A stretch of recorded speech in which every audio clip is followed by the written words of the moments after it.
Thank you, Diana, and thank you all for being here on this kind of grim Saturday afternoon. So I'm glad we're indoors and we're talking with some real bright stars on the documentary scene today. I will introduce them to my right. This is Beth Murphy. She is founder of the Boston-based Principal Pictures and director of Ground Truth Films. She has directed and produced nearly 20 documentary films, including the features Beyond Belief, The List, and she will receive the Jonathan Daniels Award tonight before the screening of What Tomorrow Brings. Thank you. Really happy to have you here, Beth. Thank you. Thrilled to be here. And Amy Geller is also with us. The film, The Guys Next Door, maybe you saw it earlier today, marks her feature-length debut. She has worked as producer and line producer on several films for PBS and BBC productions, as well as the feature documentary For the Love of Movies, which is all about film criticism. Her editor, Rachel Clark, is a 3-time Emmy-nominated editor who's worked for a range of clients, from the BBC to HBO documentaries to OWN, and Rachel is here to answer any questions about, there she is right here. And then Barry Frechette is also with us. He spent 25 years in the production community of Boston and is currently director of creative at Connolly Partners.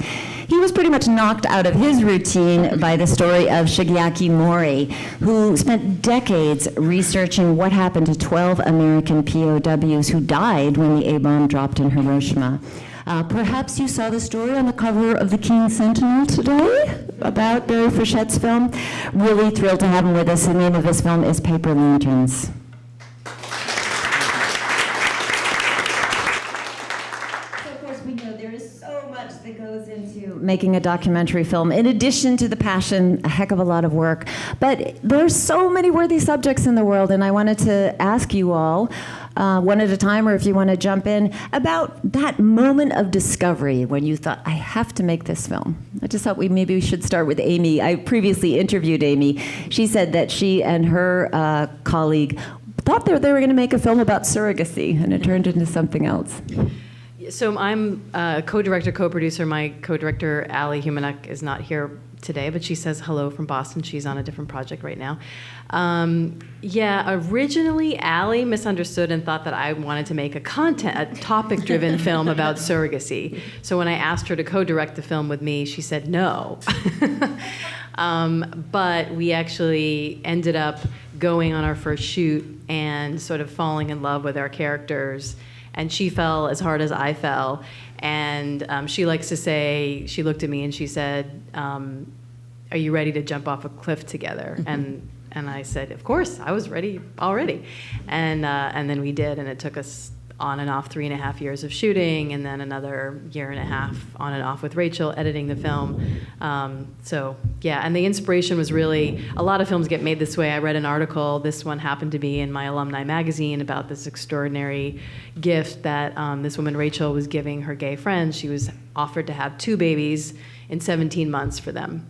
And that just really struck me, and so that's what made me think, this could be a film. She'd already had baby number 1, and she was, and at the bottom of the article it sort of said, like, P.S. she's doing it a second time, and that made me think, okay, there's something to film here.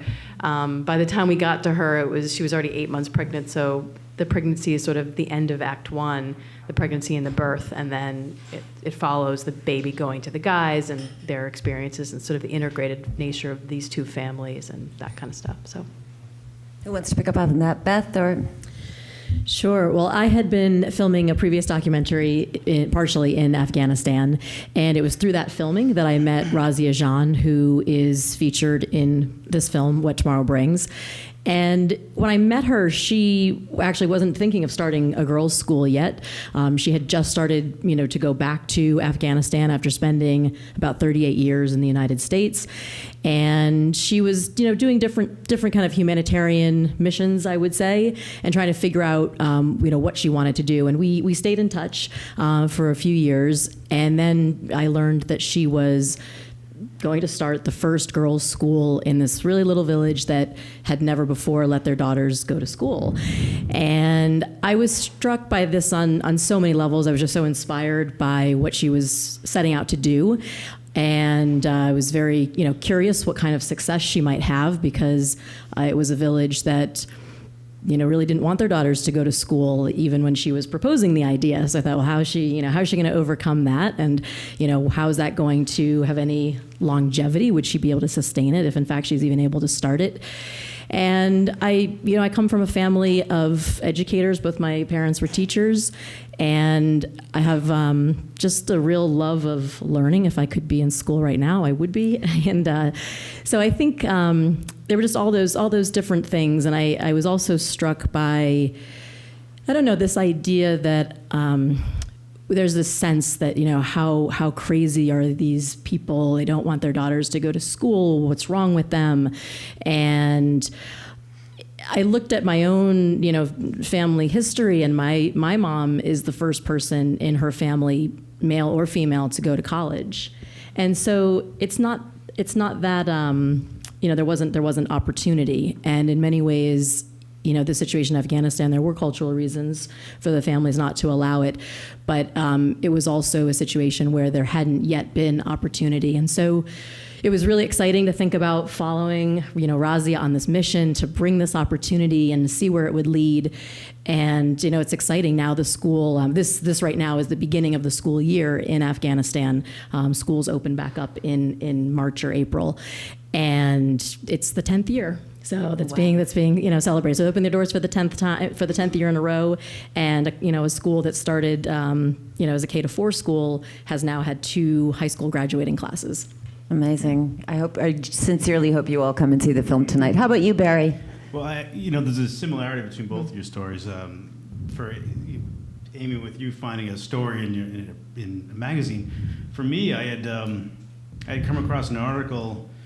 Some family members had passed around about Norman Brissett, who's an 18 or 19-year-old POW who was killed in Hiroshima. And I just was taken aback by this young face and trying to imagine what it was like. But there was one, like any nerdy person getting into it, I just couldn't let it go. And I had found online a picture of Clifton Truman Daniel, the grandson of Harry Truman, and he was on a very private tour of some of the sites in Hiroshima by Mr. Mori. And I just took a step back and I saw that, and I was like, what kind of conversation is this, where you've got a survivor in Mr. Mori, who's done something very special, obviously, for these POWs that no one really knows about. And then the grandson of Harry Truman, and really his family's legacy is that decision. So it gnawed at me, and I've never made a documentary before. I work in production, I make commercials, and I always say I try to use my powers for good. In this case, but I come from a family of educators too. My mom and dad, both teachers, and I think there was just something that nagged at me. So I really looked around and kind of dug back and forth, and I couldn't find any more research, any more stories about the POWs. But everywhere I went, there was confusing information. I figured, there's kind of maybe this is fate that it came to me. So I jumped off that cliff. And really just at some point, I'll be honest with you, when I started digging the film, I didn't know where it was going to go. I thought it was going to be very factual. I figured I can gather all the materials. Very quickly, as I got into it, it became much less about the facts of the events, but much more about the people and their emotions. And frankly, there's a power in understanding the role of an unsung hero, and I felt that was very powerfully connected throughout our film. It was about ordinary people in extraordinary events, and 70 years later, looking back at them, and there was something there that sort of caught all of our attention, and everybody involved with the film, Max and Chad and Peter and everybody else involved. We just couldn't let it go, and it became more of a cause for us, frankly, than a film. We always say at some point, the film could stop, and we've already made all these connections, and we've done something positive. And at this point, the film is gravy, I guess. Well, I want to pick up on some of those points. That sort of, you all talked about falling in love with a character or an idea or a character driving this forward for you, and also the cause. So I'd love to talk about that a little bit, because once you get there, you're all at various stages in your career, 20 years, worth of documentaries. You've had a long career, and this is the first film for you, Barry. And I'm sure that there are a lot of people out here who think, I would love to make documentary films. I see stories. So this is your time, right? This is your time to talk them all out of it. So what did you do next? I mean, do you shoot? Do you feel like you have to find backers? What is the process for you? And I'm sure it's going to be different for everybody because of the kind of contacts and networks that you have. Who wants to pick that up? Barry, you look like you do. Sure. You're absolutely going to be very different. For me, I just couldn't let the story go, and I convinced my wife, who's not here yet, so I can say this. I made all the connections, and I talked to a family member in Lowell, and I said, can we set up some interviews? And there was a pressure on us to say, this generation is passing away. So we really want to get some of the interviews. So I was able to do some interviews in 2013. Because you had all the equipment and everything from your work? From work or friends and connections, and I have Canon, and we figured it out. And I kind of for me, I didn't let gear and issues like that get in the way. It was more like, if I got a tripod in a room, let's go figure it out, because we'll just make it happen. But no, I made a conscious decision that if I want to figure this out, at the very least, I'm going to go to Japan and meet with Mr. Mori. So I took my kitchen renovation money and bought a ticket and rented some lenses and went and met Mr. Mori. And there's like a moment, and I'm not too sure if you guys have had the same thing. There's a moment there where it becomes real, like, I have to do this, and everything kind of puts aside. And when I went to Mr. Mori's living room, he had 12 images out, and the images were of American POWs. And he sat with me, and we had an interpreter between us. And he went through Baumgartner and Ryan and Molnar and Frechette and Porter, and knew everyone and where they died and who was married. And this gentleman in Japan knew more about any of the POWs than anyone here in the States. So I called my wife and I said, honey, we got to figure this out. So from there, it was willing it to be in a way that was a combination of Kickstarter. It was a combination of making connections and friends and family, favors, grants. It just became, you found a way. And I think that was what I learned throughout this process. You can't do it alone. And I think you kind of gravitate towards people who become just as passionate you are, and it becomes a very kind of electric, lightning in a bottle kind of experience that I survived, and we're on this end of it. And for a while there, I was like, I don't know how to do another one. And then now that I'm in this sort of situation, I'm like, well, maybe I can do another one. So I can say it now. My wife's not here yet. Yeah, let's wait till his wife gets here, and then we ask if he can do another one. How about the other you two? You sound like on some level you have to be evangelizing for your film. Yeah, I mean, we started filming pretty much immediately after that, and I'm excited to see Kevin Bella is here now. And, Kevin was with me on the first shoots for this and worked also as an editor on the film, so we traveled to Afghanistan together. And he was with you for Beyond Belief, the other film? For Beyond Belief also, and for What Tomorrow Brings when we started filming. And, what was exciting about that, I think, is, you have to go and do it. And I mean, certainly to have any chance of success with fundraising for kind of the big, really I would say anybody giving grants to filmmakers, you can't just hand them a piece of paper. It can't be a written proposal. You have to show something. And usually that something is at the minimum, a 10-minute sample, usually a 20-minute sample. Some places want to see a full rough cut. So there's quite a burden, I would say, to have work. But it's also very exciting.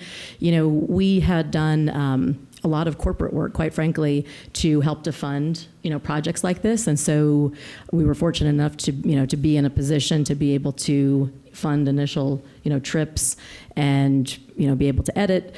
And then, then started, submitting a lot of grant proposals. And I'm still submitting grant proposals for the film now for outreach and impact.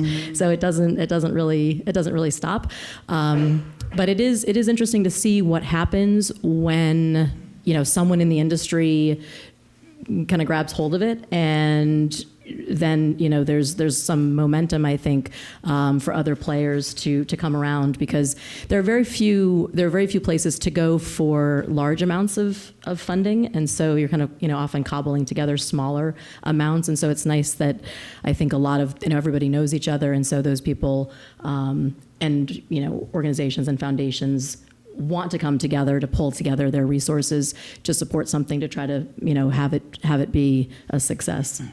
How about for you, Amy? My story is more similar to yours. I mean, one thing that Beth said, and I think we both all agree, is that you just have to start. I mean, if you have a vision for something, you need to begin the process. And that might mean researching, that might mean, exploratory shooting.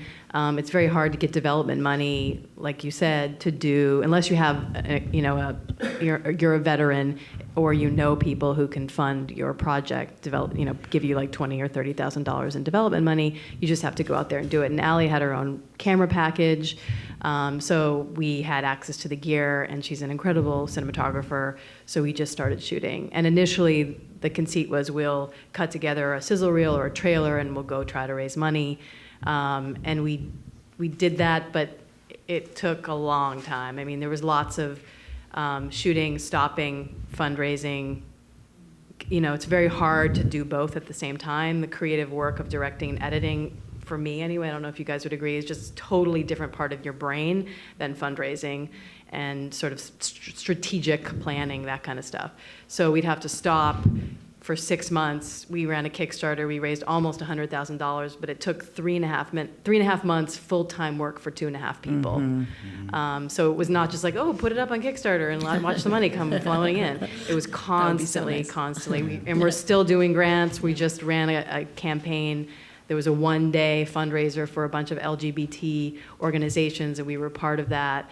And we raised a couple $1,000s to continue to do our outreach work down south. So it really doesn't end the process. It's very much a organic, constant thing. But did that sizzle reel, and for you, Beth, the 10-minute piece, did that help you, put together your narrative? Did that help you form your story at all? I mean, is that part of the challenge for putting something like that together? Somewhat. I think it actually kind of cuts both ways. When you start to work with the material almost a little bit on the early side, you become wedded to certain things in a certain way, and that can be a little bit troublesome. In fact, I would say the piece that we initially put together, I can think of examples where there's an entire scene almost in the film that is from that first sample. It's a meeting with the village elders that Razia has, and it's been something that has consistently been almost intact the way it was originally, the way Kevin originally edited it, which is pretty incredible, I think. Other parts though of that sample, there were characters that we were following, girls that we were following who actually aren't even in the film at all. So, but all of that material, we shot in the end about 450 hours worth of footage for what tonight is. You'll see a 72-minute cut, and then what aired on POV was a 52-minute cut. Wow. So that's quite a ratio. There's a lot of extra material, which has been we're finding ways of releasing some of that, and writing stories and doing short kind of social media things, but there's still so much there that isn't being used. Well, when you're making those kind of decisions, and Rachel and Kevin, if you want to jump in on this, of course, you've got a kind of character-driven documentary. Barry mentioned the unsung heroes, and in so many ways, that's what documentaries are, right? Giving us this glimpse into people whose lives we'd have no idea about otherwise, and that you guys fall in love with them first, right? But how do you decide to structure that story? Whose point of view? Who do you include in the conversation? And it would be helpful also to hear if there were any false starts, if there have been characters you've kind of fallen in love with and you've just thought, this isn't going to work as a film. There's tons of that. Same thing with me. I have so much footage left over. I'm going to use it at some point. For me, it was I love this story because it's so true. Having not done something this long, I immediately started. I wrote a treatment, and then I actually got into more detail. And I went to some good friends of mine who are documentary filmmakers, and they said, "That's adorable. Tear it up." and at that point, it was really, really great insight, because for me, it was like, you've got to get into this, and you got to understand where the story's going to take you. And part of that was not just research and understanding the background of it all, but you're going to find a path that's going to change, and you sort of have to let it be. You have to lead in, or let that lead you. There were so many nights in my hotel room in Hiroshima where I just couldn't sleep, thinking, I don't know where this is going. Mm-hmm. But you've got to have have that kind of faith to say, I'm going to let this unfold. And there was parts in the process where we just knew fully well. I knew once we got there, the first thing we shot, and the first thing we actually edited before I think we got back is the opening of the film, and it just made sense to us. But there are big chunks that didn't come until very much later, and part of that was that we followed in Paper Lanterns. We followed really Mr. Mori showed the relatives of the POWs what happened to their loved ones, and we followed that path. And we sort of figured at that point that backbone of this story is letting him tell the story for them and experiencing this trip to Japan through the eyes of the niece of Norman from Lowell, Mass, and the nephew of Ralph from Kentucky. And they hadn't been to Japan before, so it was really just, we were along for the ride, and Mori-san was the one who sort of brought them together. And I think that once we sort of cracked that code for us, these pieces starting to fall into place, but we did leave, we left a lot sort of on the cutting room floor because it just didn't flow into the narrative. Many Still darlings important. killed. Yeah, and that's how you feel. And it was hard because there's some really important characters that I know from a production standpoint I spent entire days trying to get to an interview, but honestly, if they didn't quite fit, you didn't want to interrupt it because you've got to put yourself in the position of the person sitting in the seat watching it. They're hard decisions, but I'm glad we did them. So. Having a good editor, I want to bring Rachel in because it's a huge, huge part of filmmaking. Allie and I were very involved in the editorial decision-making, but Rachel was completely open to the footage. She didn't have any preconceptions. She was, totally fresh. And I think, coming from a storytelling background and an arts background and a really strong structure background, she could really, we had very, very tough conversations at the beginning about what is this film about? At one point I think we thought, let's just make it about Sandro. And we were not gonna, it ended up being we called it like a three-legged stool where we had Rachel, the surrogate, Eric, and Sandro, who were a couple, and then, who were the supporting players? That was our principal cast, but who were the supporting players and how much to include them and how little. And we actually had I don't know what you'd call it, like a sticky board, and we had little sticky notes, and each character had a different color, and then we'd have the scene name and a little bit of dialogue from that particular scene, and we'd move it around on the board. And so it was a very visual process of how, what's the balance in Rachel's story and Eric and Sandro's story and the group story, and it was incredibly, incredibly hard, which is why it took over a year. Index cards.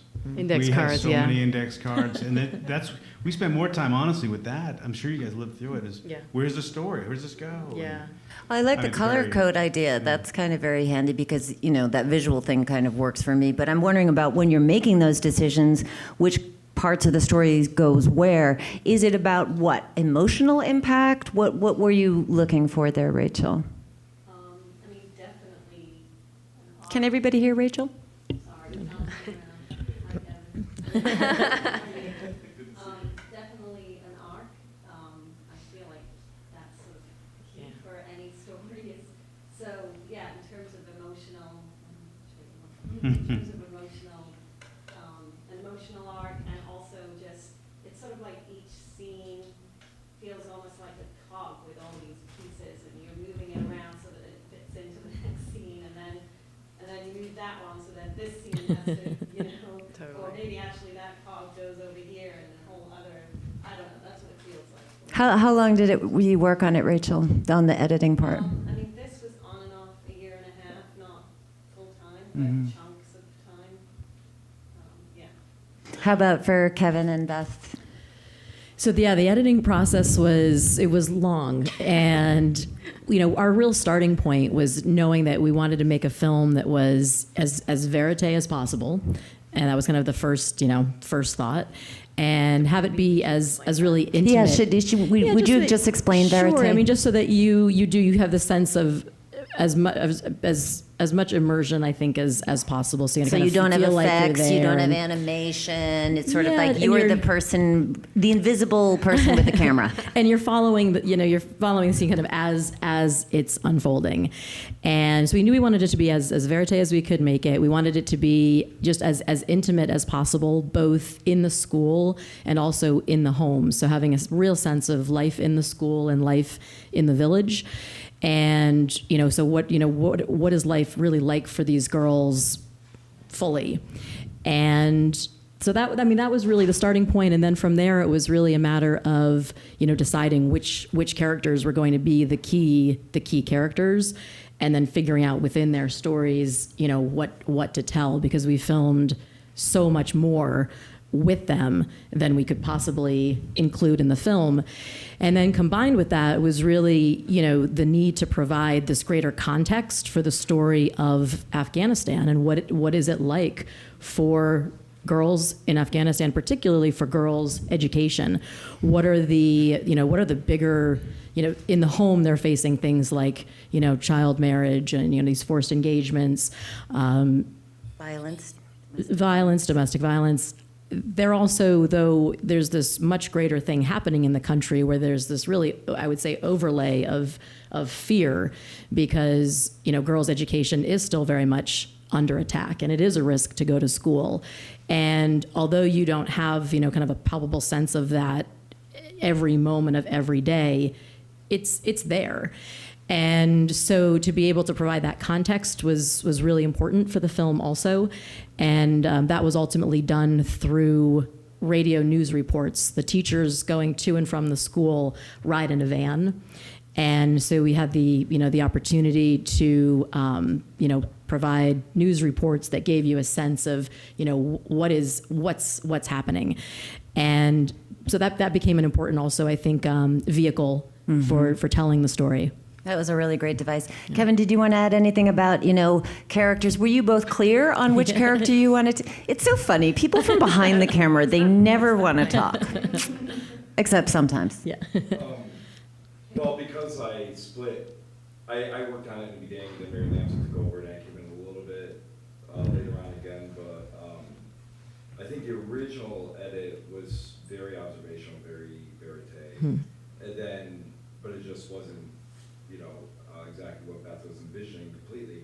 But what I was really happy for me, as sifting through those hundreds of hours of work and trying to get to a point where at least it was this, 90-minute like verite doc, it was great to see what Beth and Mary then did, and then bringing in the other voices, and really the Rahela stories, the one that impressed me the most. Is this not? Yeah, I'm not sure. You're a genius. Start over.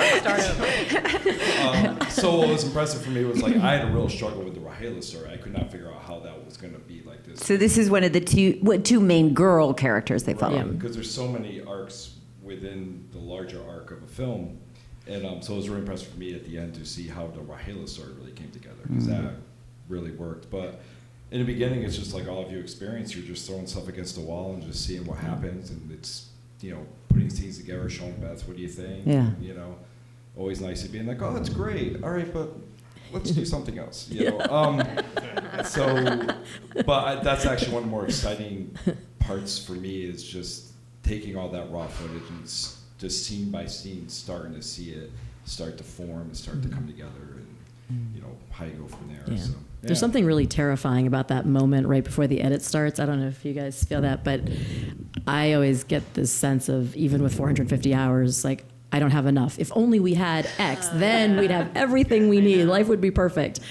It wouldn't. It's not. But it's that. I think it's just that. I don't know. It's a scary moment to then go into the real, Plus, because opposed to putting I it think together. when you're filming it, there's moments when you're filming that you think this is going to be great, and there's moments you shoot that you're like, there wasn't really much there. Then you get in the edit room and you realize it's the complete opposite. A scene that you thought was not going to be all that revealing ends up being, oh my God, I can't believe we have this. It didn't seem like anything at the time. In the stuff that you thought was fantastic, you realize we could lose this. This isn't that important, because your perception of the full film, of the full arc, really alters that much through the process. So. Well, because as Rachel said, when you're putting the pieces together, there are these little moments, or just it could be a look that someone gives someone that tells you everything you need to know about what they're feeling and experiencing at that moment, which when you were shooting was just kind of lost on you. By the way, if anyone else wants to ask questions, we don't have to wait until the end. We have a microphone here. Do you mind passing that back? That needs to go back there. And the other thing is I keep looking at my phone, not because I have really big plans, but because this is actually what I'm using as a timekeeper today. Okay, so I want to touch on that a little bit more. This kind of idea that, Beth, you've said, you do films, you create films as a catalyst for good. And everybody, of course, has their own idea, their vision of what good is. So I want to know about where you see your hand in the film. Like obviously when you're editing, you're making little choices. You're including that little look between two people that you feel like is part of the story that you're telling. And how do you check that out with other people? I'm trying to press that forward because I really want to tell this part of the story when, you do know what I'm saying? Does everyone know what I'm saying? It's kind of a long, rambly question. It needs to be edited. Clearly, we have editors here for that kind of thing. Well, I think for me, this idea of being a catalyst for good, or having the films be some sort of catalyst for conversation or for moving the needle forward on an important issue, it really started with a belief in Razia and what she was doing, but there was definitely no attempt to sugarcoat anything. I think there's actually a very difficult scene in the film where one of the school headmaster is reprimanding a girl, and it was one of those moments that's kind of shocking because I'm thinking I just want her to be coddled right now and held, and she's in trouble and might get kicked out of school, and it just seems completely insane. And I think, especially for a Western audience watching that, there could be a negative impression of the school at that moment, but that's the reality. And we also wanted to, I think, get away from, it's a school, so we knew, kids would be learning to read and write and do math, and all of that, of course, is happening. And there's precious little of that in the film. It's really much more about their lives and really understanding what it means to grow up as a young girl in Afghanistan. What does it mean to kind of come of age in this very patriarchal society? And so I think, from Razia's perspective, she loves the film, and we travel a lot together with it. But I think there's a little bit of a sense of, I wish there were a little bit more of like the classroom, and what we do, these kids take so many great classes and they're doing so well academically, why can't we show more of that? But that's not what the film is about. And so, when we neared the end of the filming, as the first graduating class became nearer and nearer, it seemed really important to film the first graduation. It also became the time that we started to ask, what's going to happen next with the girls. And so, in the interest of, it's the film, and I love the film, and I want as many people to see it as possible. But I also really was very important to create an impact campaign with the film, and the opportunity came for that when we started to wonder what the girls would go on to. And it was very clear they wouldn't really be able to go on to college outside of the village, and so we thought, what if college could come to them, and brought the idea to the village elders, who said, yeah, that sounds good to us, which was kind of, weren't really sure they would. And so the campaign was, it was Build a School Today was the name of the campaign. And once I announced it, we raised the money to build a college, and I'm happy to say it just opened a couple weeks ago. Wow. Yeah. Wow. There you go. Media in action. How about for you, Amy? Our film has a cause built in, but that was not our sort of intention. It was really following these characters, and I think that for us,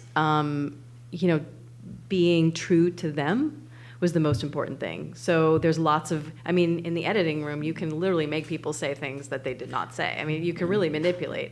But for us, it was incredibly important that our characters feel like what they see is an authentic version of who they are. And so that was very important. And I think Allie and I disagreed about the level of political impact or how much politics to put in the film. And So we wait, debated. who was on what side? I'm wondering. I'm not going to tell you.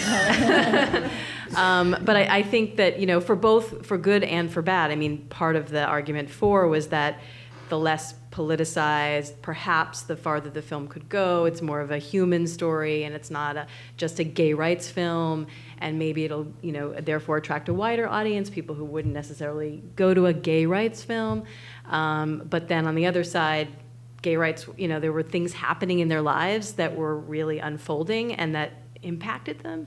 And so having a little bit of that context was important. So anyway, we debated that, and that's the beauty and the stress of having two directors and a very smart, opinionated editor. All of us had different ideas about what should go in and what should not go in, and I think we all agree, I hope you do, that we made the best film that we could make given that triumvirate. But it took a lot of time because we did a lot of negotiating with each other and debating with each other, and I got very good at defending my perspective, which is an important thing. If you're going to make a film, you're going to have to do that on the funding end, on the distribution end, on every end. You're constantly pitching yourself and your ideas to people. So I found that actually very useful as a lesson through this process. But it wasn't. It was very, very challenging. So. Yeah, obviously, Paperlands deals with the question of dropping the atomic bomb, and certainly it harkens to questions that we have now, certainly more now than maybe when I wrapped it last year. But we struggled with. Max and I and Cliff, when we were editing it, we had more political messages in there, and certainly how to wrap it up, and how do you leave the viewer, and is it a question of the bombing? So we did struggle with that, and we had these kind of conversations like, where does this thing need to go? And I'm glad we actually decided to pull it back and sort of let the film speak for itself and let people take away with that. So I think for me, learning, that's when everybody sort of at some point turns back to you, and I turn around and I'm the last guy in the room. So those kind of decisions, I think I learned as being a first-time director, is there's a lot of those types of navigational course changes that you sort of either make and feel comfortable with, and not afraid to step back and admit that, that was a bad idea. But trusting in the folks, especially the editors, my goodness, and in my case, especially with music too, we really all work together to figure out where this sort of goes and dial up things and dial down things. For me, you asked about the question of doing good. I didn't know where this film was going to go, but there were definitely moments when it dawned on you, sort of the, two moments for me that at least, I went for the anniversary, the 70th anniversary of the atomic bombing, and brought Ralph Neal, whose uncle died there, and we were there for the anniversary. There was lots of stress the night before. We didn't quite know how to get in. We had press passes, but we wanted to be with everybody else. All the production stress with Max and his gear and my gear, and there's a moment though when you sat and I looked at Ralph, and Ralph is sitting with Mr. Morey in the bereaved and survivor section, and it's like you had this sort of. It was 1,000 degrees. It was so hot, and everything sort of just kind of closes in on you. And then you realize this moment happened because this happened. This sort of energy of trying to tell someone's story, and I think that for me was a very special thing. And could I imagine where it took us? No. And like I said, that we could have stopped filming and be done, and we did something amazing. But doing that has unanticipated consequences. I mean, what's been blessed about us is I think we've shown a light to what Mr. Morey's done in Japan. They made a documentary about us making a documentary, which is completely meta when you think about it. But they followed us around from Kentucky to Lowell and all these different places. And I'm not that interesting, but the film took on a life of its own, even in Japan, and Christmas Day, the Emperor and the Empress saw it. I mean, these are little things that we've changed someone's life that we never started out to, but for all of us involved in the process, became such a cause. And for us, when we were in those decisions to make, is it political, not political, it was more like, well, at the end of it, is someone going to want to say up on that? Mr. Morey made a difference. And if we left the viewer with that alone, yes. And I think that made our decisions easier for some of the things that are on the periphery of letting this sort of narrative speak for itself when it came to letting someone watch what happens. So.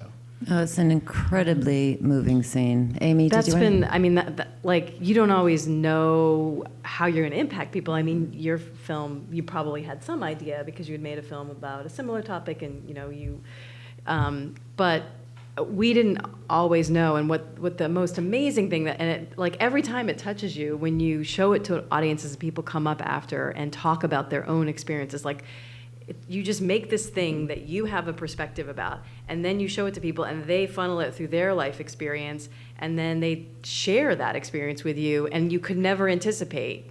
We had a screening in Massachusetts, actually, where a gay man who was probably in his 70s came up and he spoke to the whole audience, and he talked about how this family, this idea of having children was not possible when he was settling down with his partner, and he didn't. I mean, it was technically possible, but he felt like in society it wasn't possible, and he didn't want to be the one to take that step.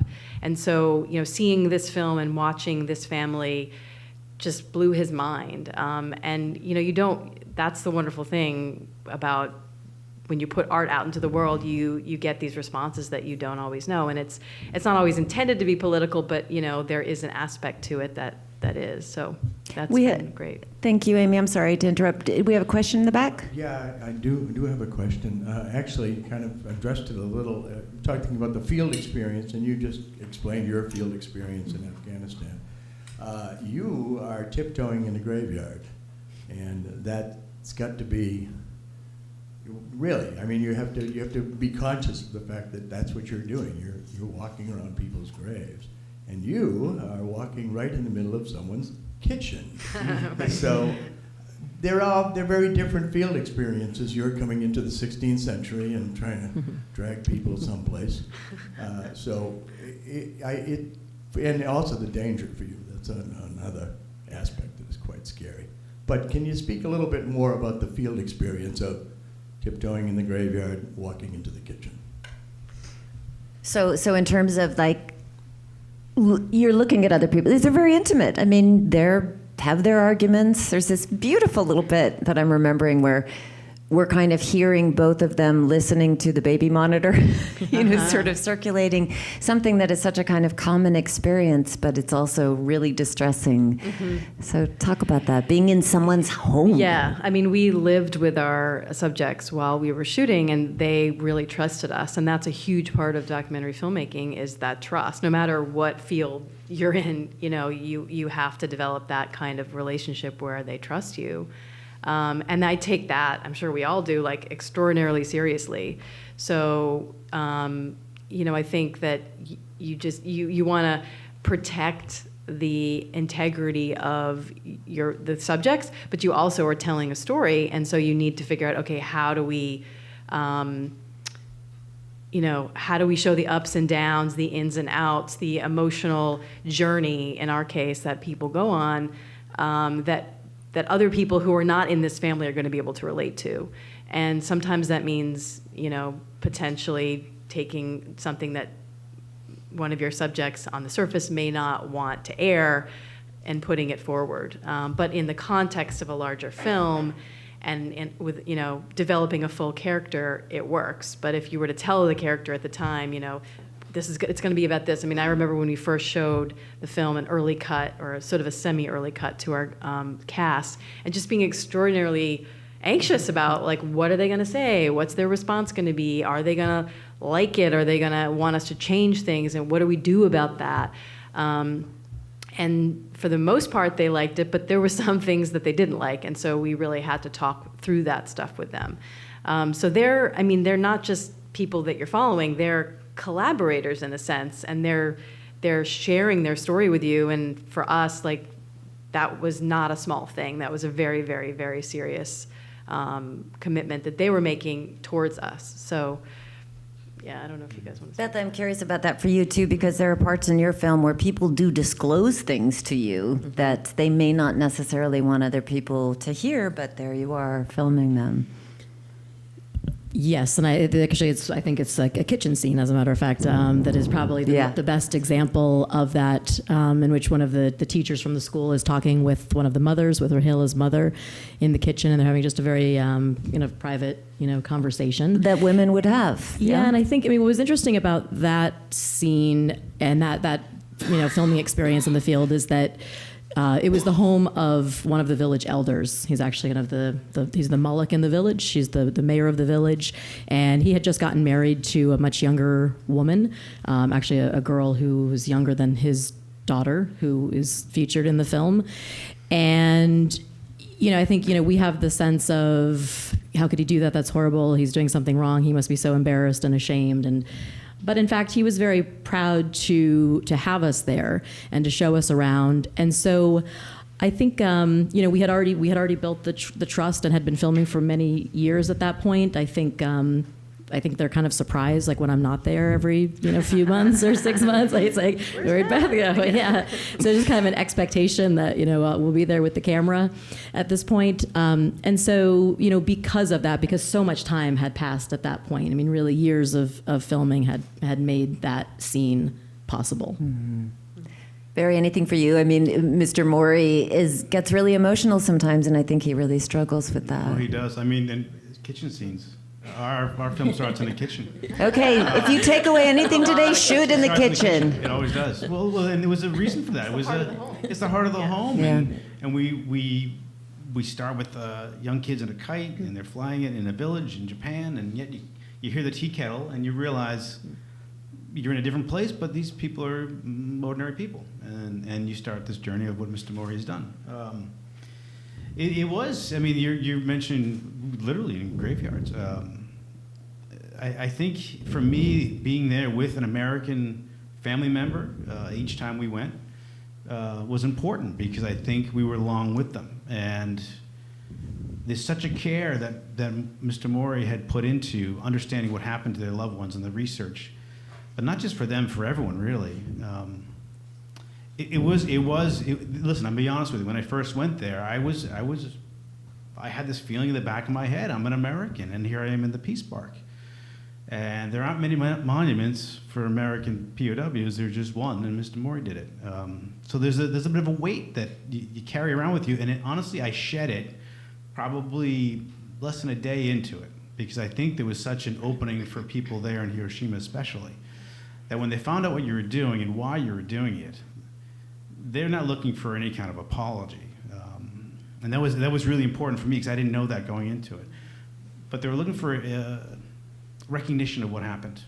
And I think that's what Mr. Morey was about, is trying to recognize what happened to these American POWs, and that they should be recognized and not forgotten, because they were scared and so far away from home, and no one knew what was going on. And I think we had the same impact. I mean, I've been lucky enough to screen it in some of the veteran-focused festivals.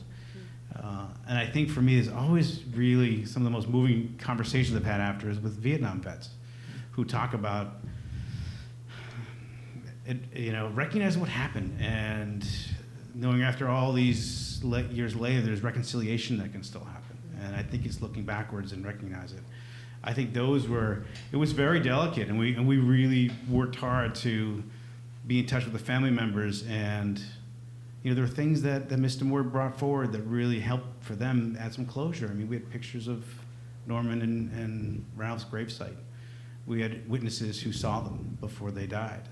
So a lot of those things for them, it was more about learning more about what their loved ones went through. But at the same time, Norman and Ralph died suffering from radiation poisoning.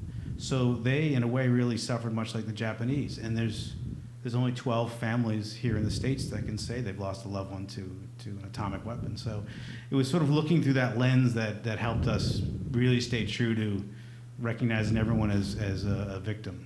So it was on our minds a lot, especially being in Hiroshima. Yeah.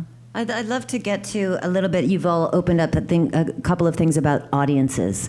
And please do put your hand up for the microphone if you have questions. If you want me to go Yeah, sure. No, it's fine. No, my question is... Is it on? Turn it on. Yeah. My question is about bedrooms rather than kitchens.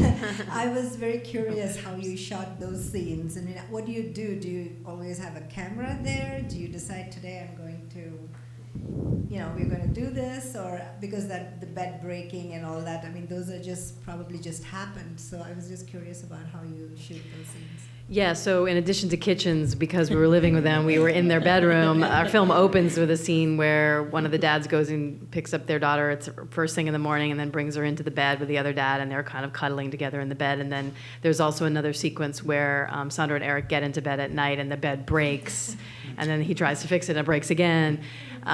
So yeah, I mean, that was in large part because we didn't know those things were going to happen. I mean, we knew that there was a morning ritual and we knew that there was an evening ritual. So those were the types of things we were capturing, but we didn't know that would be the opening of the film. We didn't know it would be as beautiful as it was. We didn't know the bed was going to break in that moment. So there's those wonderful little magical things that happen when you're just there. And there's a lot of that goes on when you open yourself to those things. Oh, seeing themselves. Or deciding that you're going to want to do that. Do you mean allowing us into those spaces? They were extraordinarily open and really receptive, and I think part of it is they did get used to us being there. I mean, we were shooting on and off intensely for a year, and then we stopped and kind of checked in with them for the next 3.5 years, like every few months. So they literally get you, they trust you, and they stop seeing the camera. So they stop sort of performing or being aware. But they know we're there. I mean, like if they said to us, there was no point at which they said, please don't shoot this. But obviously if they did, we would stop shooting. But they didn't say that, There was certain things about Eric's job that we had to be careful about for security reasons, and so he was allowed to look at those scenes and say, yes, this can stay, this can't stay. But pretty much everything else, they were, no holds barred. So. We've got a little less than 10 minutes left, so we'd love to get some more of your questions in. I just wanted to ask, what about the other 10 families? Well, Mr. Moore's stories, he spent the last 35 years finding all 12 families and actually asking their permission to have each of the 12 recognized in the Peace Museum, in the registers, to register them as victims. For me, I was focused more on the family from Lowell, because I frankly had access to Norman's family, and Susan and Tony and Connie and Eddie and those guys. Eddie's my great uncle. But also, since Ralph and Norman Brissette and Ralph Neal, they died together, I really wanted to have that story. So tracking down Ralph in Kentucky took a while, but I focused on those. And since then, I have respect for everyone else, because a lot of the families from Mr. Moore's stories had a hard time talking about it, and they still do. Connie's family still has a hard time talking about it, and Norman's brother does. So out of respect for them, I sort of really focused on those two that made the story. But since then, 4 of the families have reached out to me, and we've made connections, and I've shared the film, and I think they all are in agreement of what Mr. Moore has done, and I mean, they all get Christmas cards from him, so he's made this connection all this time. There was another one over here. Hello? Yes, thanks. Some of the best lessons in life come from making mistakes. Any advice for first-time documentarians on what mistakes not to make? That's a good question. There's so many along the way. I know. How much time do we have? I think one thing I'll say to do is find people that you trust. I mean, you can sense from the teams, and also don't hold it too close. I think if I had done that, I would have a very different film. I think trusting Max, my co-director and editor, and we all should have blended together, and we were all very honest about the film. And I never really took anything personally and opened it up, and I think because of that, we've created something much bigger than just if it was me driving it. The other thing that was really important is to show it to audiences at different phases of the production. So because you were, even Rachel, we were just so in this bubble, which we needed to be for a long time to sort of figure out the structure.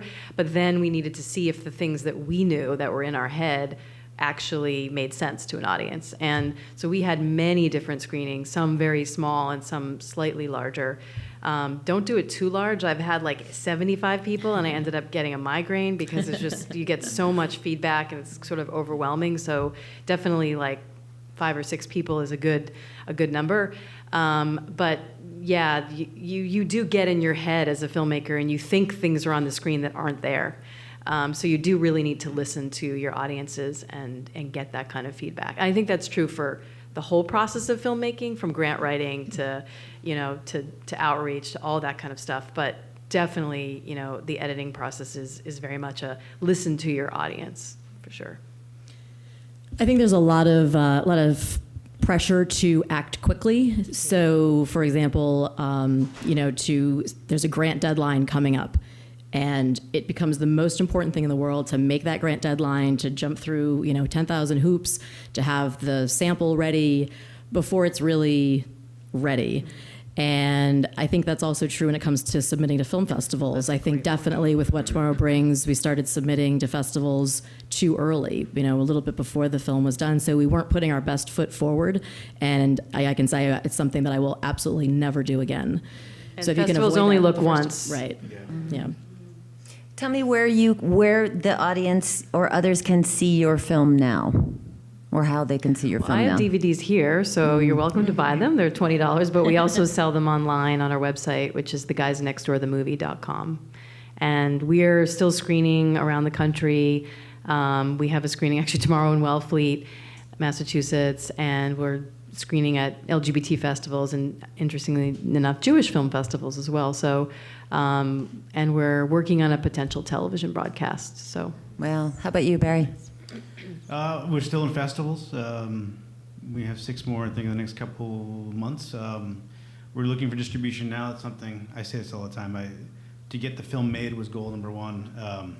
That is actually one mistake if I can go back and figure out is more distribution plans. But no, that's something we're looking forward to. So I think, if you want to be able to see the film, follow us on the website, and there's a lot of irons in the fire for that. So hopefully something will happen soon. And you can see What Tomorrow Brings this evening, and I certainly hope you do. But where else, Beth, if people were curious about the film? Sure. I mean, it just so happens POV is currently streaming it for free right now for the next, I don't know, it's down, it's not 30 days anymore, so 23 days, I don't know. But it was basically over the next month, POV is streaming the broadcast version. So as I said, that's the one tonight is the 72-minute feature-length version, but the POV broadcast version was 52 minutes. And so it's been a wonderful, kind of partnership with POV, and now we're working on international distribution, and we do still have a handful of festivals coming up through the fall. I will be interviewing Beth and Kevin tonight on stage. Please join me in not just thanking these people for existing, because they're fantastic, but for making these amazing films. Barry Frechette, Amy Geller, and Beth Murphy.